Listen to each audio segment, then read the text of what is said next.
Hello everyone, welcome to Mitti's kitchen. খুব সহজ একটা রেসিপি শেয়ার করব আজ। আলু দিয়ে ফুলকো ফুলকো পাকোড়ার রেসিপি শেয়ার করব। এটা তৈরি করা যেমন সহজ, খেতেও কিন্তু খুবই মজা। হাতে যদি সময় কম থাকে তাহলে শুধুমাত্র আলু দিয়েই কিন্তু এরকম সুন্দর ফুলকো ফুলকো পাকোড়া আপনারা খুব সহজেই তৈরি করে নিতে পারবেন। সহজভাবে অল্প কিছু উপকরণ দিয়ে রেসিপিটি তৈরি করে দেখিয়েছি। আশা করছি আপনাদের ভালো লাগবে। চলুন দেখে নিই আমাদের আজকের রেসিপিটি বানানোর জন্য এখানে আমি দুটো মিডিয়াম সাইজের আলু এরকম গোল পাতলা করে কেটে নিয়েছি। আলুগুলো কিন্তু এরকম একটু পাতলা করেই কেটে নিতে হবে। আলুগুলো কেটে নেওয়ার পর এটা ভালোভাবে জল দিয়ে ধুয়ে নিয়েছি। এখন এই আলুগুলো একটা টিস্যু পেপারের ওপর নিয়ে নিচ্ছি। আরেকটা টিস্যু পেপার দিয়ে আলুর ভেতর যে জলটা আছে এই জলটা ভালোভাবে মুছে নেব। আপনারা আপনাদের পরিমাণ মতো এখানে আলুর পরিমাণটা কম বেশি করে নিয়ে নিতে পারেন। এখন একটা বেসনের গোলা তৈরি করে নেব। তার জন্য এখানে একটা স্ট্রেনারের ওপর নিয়ে নিচ্ছি 1 কাপ বেসন। বেসনটা প্রথমে একটু চেলে নিচ্ছি। বেসনটা চেলে নেওয়া হয়ে গিয়েছে।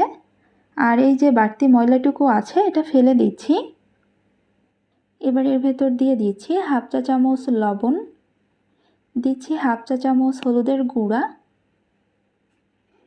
1 চা চামচ দিচ্ছি মরিচের গুঁড়া,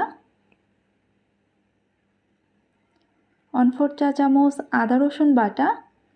এখানে আদা আর রসুনটা একসাথে বেটে নিয়েছি। এই সব কিছু প্রথমে একটু মিশিয়ে নিচ্ছি।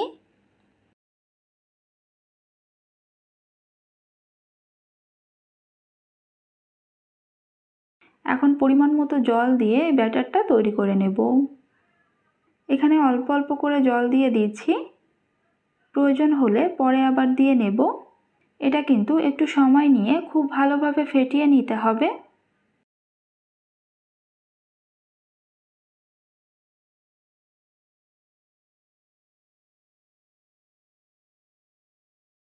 আমি এখানে 1 কাপ জল নিয়েছিলাম আর আমার 1 কাপ জল সম্পূর্ণটুকুই লেগেছে।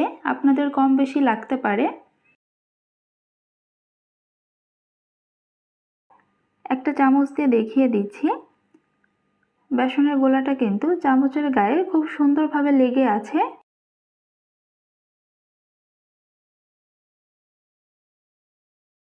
এখন এটা একটা ঢাকনা দিয়ে 20 মিনিটের জন্য রেস্টে রেখে দিচ্ছি।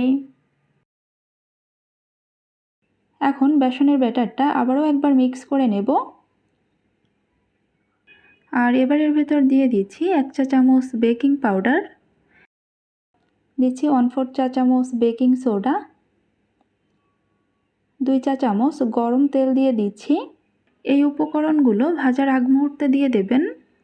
আবারও এই সব কিছু একসাথে ভালোভাবে মিক্স করে নেব। এই যে বেসনের ব্যাটারটা তৈরি করে নেওয়া হয়ে গিয়েছে।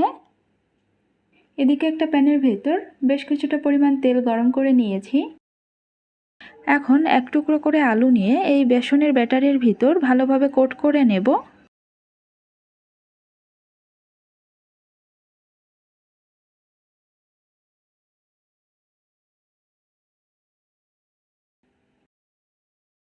পাকোড়াগুলো মিডিয়াম লো আঁচে রেখে ভেজে নেব।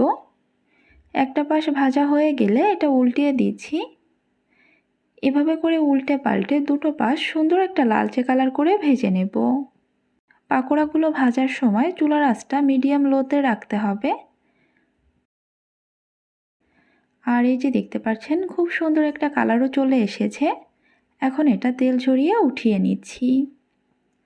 তেল ঝরিয়ে একটা টিস্যু পেপারের ওপর উঠিয়ে নিচ্ছি। এটা কিন্তু খুবই মুচমুচে হয়েছিল আর খেতেও কিন্তু দারুণ হয়েছিল।